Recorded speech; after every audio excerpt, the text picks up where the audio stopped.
Welcome back to the podcast. I'm excited for this conversation today with Linta Mustafa of Vitract. We're going to get into her obsession with all things gut health and her founder journey. And I'll turn it over to you, Linta. How are you and where are you, if you don't mind sharing with us today? I'm good. Today I'm in Pittsburgh. Yesterday I was in Vegas, all for work-related traveling. I feel like end of year is a good time just to see people in person and kind of just recalibrate, get ready for the new year. So traveling heavy week for me, but excited to be chatting with you. Amazing. Well, I'd love if you could share a little bit of the origin story of what made you so passionate about starting a company around gut health. Yeah, of course. So by way of background, I'm Linta, the CEO and co-founder of Vitract, along with my amazing co-founder, Dr. Ojibur. And I fell into this space through personal experience. So I was a former collegiate wrestler. I spent a long time wrestling and I swam before that, ran cross country before that. So I'd always been very active and healthy. And when I was in second year in university, I woke up one day out of the blue and I had all this inflammation in the joints of my hands. I went to go see the doctor on campus and immediately he said, "This is not arthritis. We have to run further tests and kind of figure out what this is." And that sent me down a 2-year path of seeing rheumatologists, different autoimmune doctors. And ultimately, they couldn't figure out what it was, which is very common with autoimmune illnesses. And they said, "Here's an immunosuppressant you could take for the rest of your life." And that prognosis sent me down this path of reading research papers and just trying to take my health into my own hands. And I feel like my journey up until this point is very common. This happens to millions of people. For women, I think. Absolutely. And when I went deeper down that path, I ran into functional medicine. I worked with an integrative care doctor for about 6 months. We did a full reset of the gut microbiome, healed my gut, and it reversed all of my inflammation. So it was life-changing for me. And, I went about my life. I went and I worked in banking for a couple of years, and I always had this itch to return back to science. When I was in school, I was pre-med. I would focus on genetics. So I would go to conferences. I would reach out to researchers to learn about their work. And one day I ended up running into my co-founder because I was so fascinated by his PhD work. He was working within phage, developing novel phage therapeutics. And so we started having a conversation and really bonded over the fact that the new era of medicine, gut microbiome is going to sit at the core and center of it. And we know so much about it, but it hasn't been translated into effective tools. And so we went on this mission together. We quit our jobs. We took this big risk and became founders and started building in the field. Yeah. So that's kind of where my next question was going, because to me, I'm so excited to be offering this to clients. And I think people don't understand like the breadth of knowledge that you get from a gut health test. Can you kind of give us some examples? Like even just the vitamin deficiency was a surprise to me. Yeah, absolutely. So I'll put it plainly. Every single chronic illness is linked to the microbiome. And a lot of illnesses are actually developed in the microbiome. People don't realize that most of our immune system is housed in the gut. And we have so much microbial life. My co-founder says that we are more microbe than we are human cells. And so these microbes that are in our gut are essentially setting the stage for health or disease. And they will help you produce all of these metabolites that your body needs to function. These could be your neurotransmitters. These could be, metabolites that sequester inflammation, either progress it or digress it. So it's very, very important that we look at the gut microbiome in the context of anything health related. Yeah. And can you maybe break down, because I probably have a more high level understanding and when I'm talking to clients in terms of, there's certain foods and things that we tend to consume that feed bacteria that ultimately you don't want massive populations of. And then there's all these other, which is like not just one or two, like, I don't know, hundreds of thousands of different bacteria that you do want. thriving, and they like to eat this other group of food that maybe you need to include more of. And also how I love how Vitract specifically works to connect people with what they should be eating differently before suggesting any other path, or at least in conjunction with probiotics, supplements, and all that. Absolutely. So I'll break it down very simply. Think about your gut microbiome as a complex jungle. You have all sorts of microbial life that live there. It's mostly made up of bacteria, but you also have parasites, you have fungi, you have viruses, and all of these microbial bodies live together in your gut. Okay. And the direct relationship with food is that different microbes like to feed on different foods. That's why when you eat differently, it actually changes the composition of the gut. Now, over the past 5 years, we have a really, really good understanding of how much of the good guys do we want in there. What exactly are those bacteria? What are they named? What are they doing? What is their mechanism of action? What are they producing? And then we also have a very good idea of what pathogenic bacteria look like. And it's totally normal for your gut to house these pathogenic bacteria as long as they're there in small amounts. Now, if you don't have a lot of the good bugs, it creates the perfect environment for the bad bugs to overgrow. And when we start to see sort of that gut, we like to call it gut dysbiosis. It's essentially when your homeostasis of the gut is thrown off. You either have too little of the good guys or you have too much of the bad guys, and that starts to throw out the harmony of the microbiome. And that sets the stage for something known as leaky gut, right? That's when you have potentially pathogenic metabolites that are leaking into the blood system, that are leaking into the body and causing inflammation. You know, inflammation in the gut could be IBS. Inflammation in the brain could be neurological disorders. So all of these things are heavily tied to what's happening in the gut microbiome. And our goal with this test was to scour the internet for all the research that we have and then translate that into something that practitioners and clients can actually use. So like you said, most of the time, the biggest modifier for the gut is food. So most of the time we'll say, start with the food first, again, depending on your situation, and then you can add and layer in other modifiable things such as supplements, prebiotics, probiotics. And that's why we partner so heavily with practitioners, right? Because we give them this test result with all this information, and then they can get to know the client and say, based on knowing how you function, based on your lifestyle, based on, you know, your resistance to a certain type of change, I'm going to create a protocol for you that works best. Yeah. And is it true that it really takes only 72 hours of eating completely differently to shift things? Or is that a bit of an exaggeration? Yeah. So your gut microbiome doesn't meaningfully change on a day-to-day basis. On a day-to-day basis, you can have small changes in the gut, but your gut always kind of likes to come back to its center.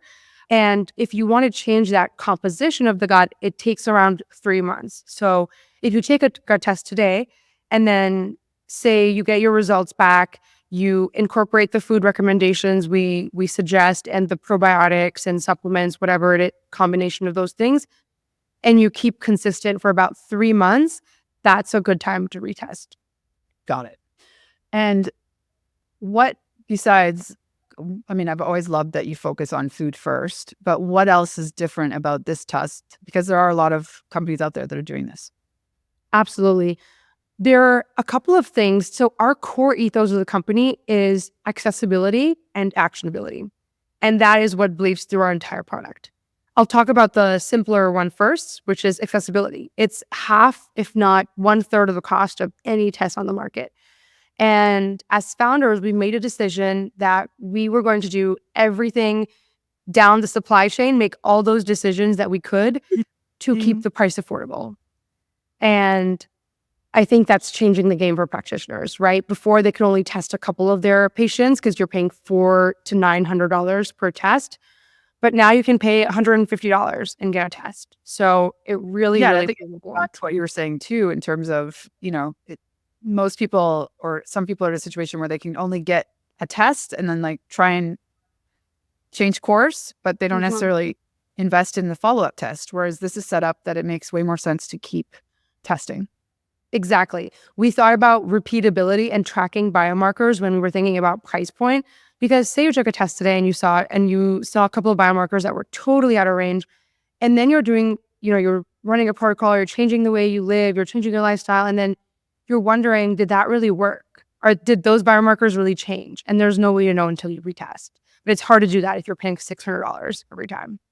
Yeah. Sorry, I interrupted. The second point? The second point was comprehensiveness. So we wanted to make sure that everything on the test result was actionable. So what a lot of companies, you have these companies in the gut microbiome space, there's not that many great tests out there. And when you whittle it down to the couple of tests that are good on the market that practitioners use, they've been around for a very long time. The past decade, they focused on doing a fantastic job taking a snapshot of the gut. But that's kind of where they stop. And when we were working on building this test, we were thinking, okay, this doesn't actually become helpful and useful until we can show people how they can move biomarkers. So we spent the first year and a half of the company just heads down, writing these different AI models that could help read all the research papers out there and help us figure out this food moves this biomarker either up or down. And then you can imagine doing that for over and over hundreds and thousands of times, because you have so many nutrients, you have so many metabolites, you have so many modifiers. And then we built this really comprehensive data bank. And that is what makes our test results so different, is because sure, we'll show you what's in the gut, what's out of range, but then at the end, we'll show you this is how you change it. Yeah, and it's very specific to every single breakdown. I mean, it's brilliant. It looks so different for everybody. You could take a test, I could take a test, and our results and our recommendations are going to look so different. And some of the results were very surprising. I mean, overall, I hate to toot my own horn, so to speak, but overall, as I suspected, it's pretty good. But I think the types of things that I could think to change are things I would probably have never thought of. So I love it. Well, tell us more, as a founder, and this, constant travel, or, the journey, the stress, all of the things that are going on. You say you were telling us that you're coming from, from a very active athletic background. What are some of the key things that you do to just stay sane, support your own gut health, and just general management of the founder journey? Yeah. For me, I'd have a couple of things that are non-negotiables, which are the basics. I have to get in movement, I have to sleep, and I have to be eating right most of the time. Now, the past week I've been in Vegas, and now I'm in Pittsburgh, and then next week I'll be in Toronto. So I'm on the road, and of course I'm not able to do all my core basics, but that's what I'm striving to do almost all of the time. And I find that I have to prioritize that with work, especially with being an entrepreneur, building a company. You can let it completely take over your life. So you have to figure out what is your non-negotiable, whether it's all of these basics that I just mentioned, your friends and family, whatever it might be, your alone time, your time with your dogs, whatever it is, your kids. But you have to sort of keep that in your life, give that a place in your life. And then besides that, I definitely work a lot. I work more than the average person. And part of that is because I also love what I'm doing. So if I'm 11 p.m. sending emails, talking to my team, it's like I'm having a great time. It doesn't feel like work.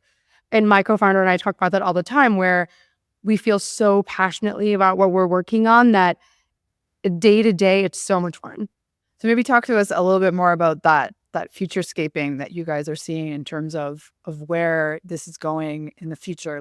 Every doctor is going to open with this, or how do you see it growing? Mm-hmm.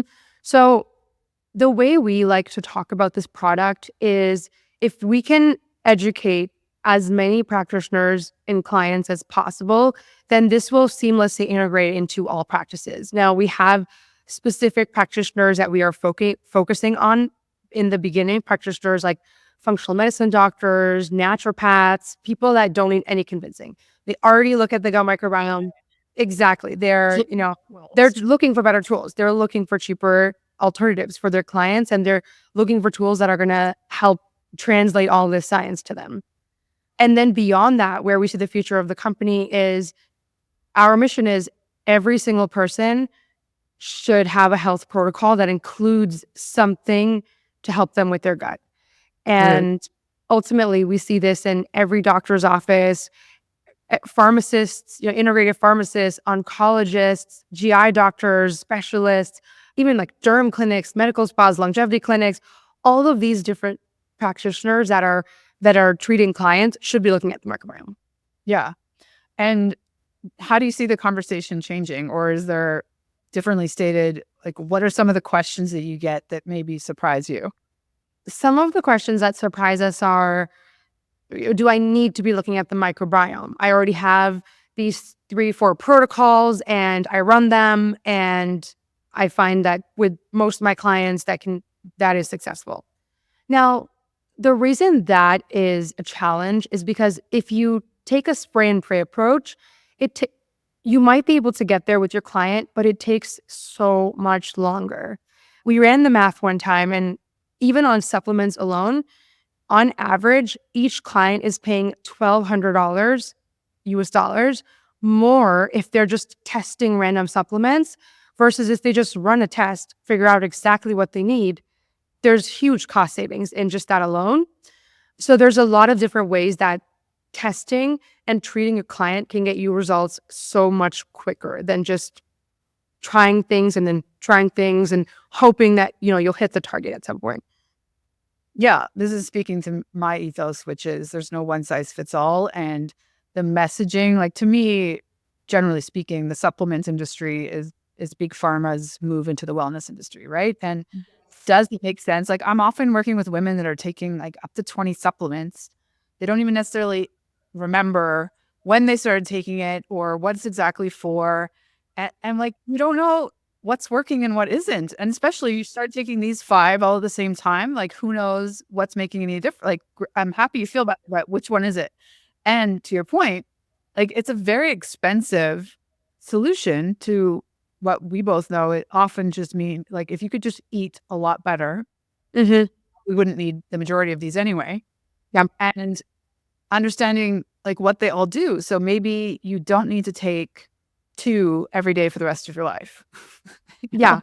And even probiotics, like we don't recommend that anybody stays on probiotics long term. That's not really how they're meant to be used.